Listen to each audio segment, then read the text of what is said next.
Every time we celebrate the Mass, we open our hearts, trusting in the Lord, confident that He knows what is best for us, that He will always work for the good of all those who believe in Him.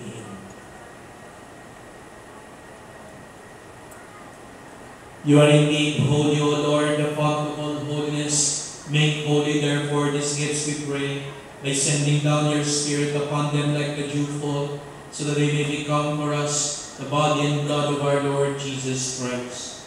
At the time He was betrayed, entered willingly into His passion, He took bread and giving thanks, broke it, gave it to His disciples, saying, "Take this, all of you, and eat of it, for this is my body, which will be given up for you."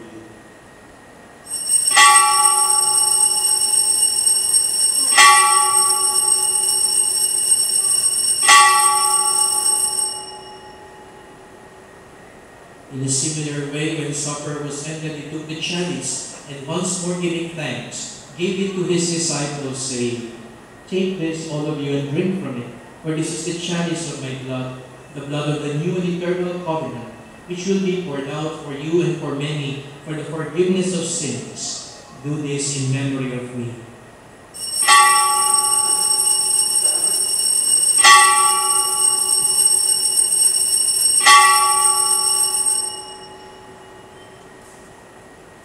The mystery of faith.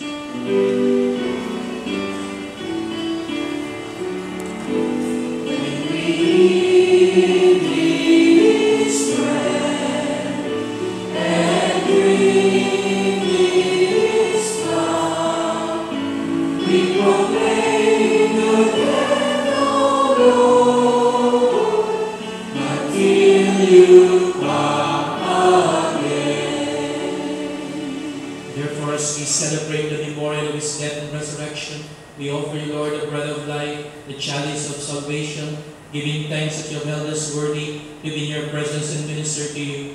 Humbly we pray that partaking of the body and blood of Christ, we may be gathered into one by the Holy Spirit. Remember, Lord, your church spread throughout the world. Bring her to the fullness of charity, together with Francis our Pope, Luis Antonio our Bishop, and all the clergy. Remember also our brothers and sisters who have fallen asleep in the hope of the resurrection, and all who have died in your mercy. Welcome them into the light of your face. Have mercy on us all, we pray.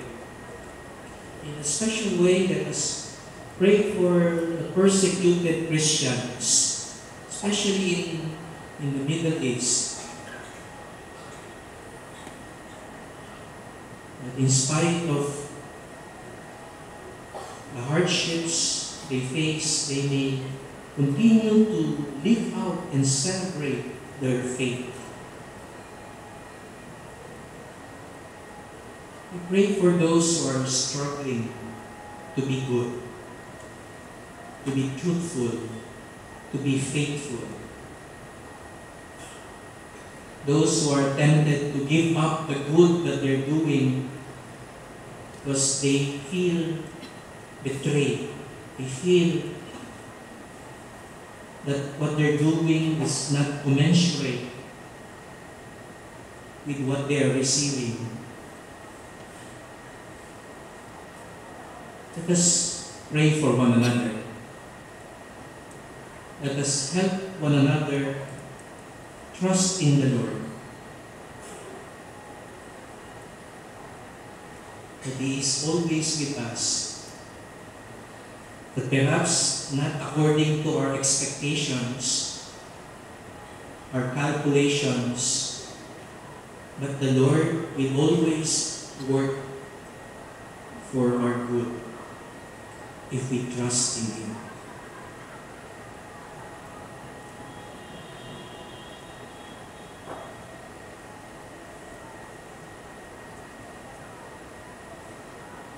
We make this prayer with the Blessed Virgin Mary, Mother of God, Blessed Joseph, her spouse, with the blessed apostles and all the saints who have pleased you throughout the ages. We may merit to be co-heirs to eternal life and may praise and glorify you through your Son, Jesus Christ.